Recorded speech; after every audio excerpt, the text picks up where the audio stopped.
follow-up video, June 13th, 2019. The guys from Reds Contracting did an amazing job of getting these trees out of here.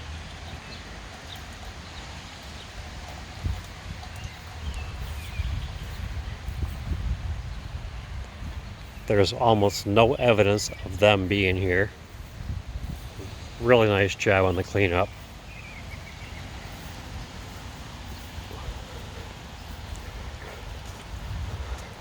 They also lifted the new generator into place, and that'll be finished tomorrow, Friday the 14th.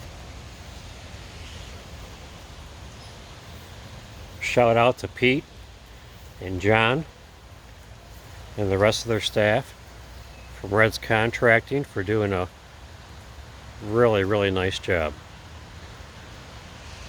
You get what you pay for. Rochester Motorsports, checking out.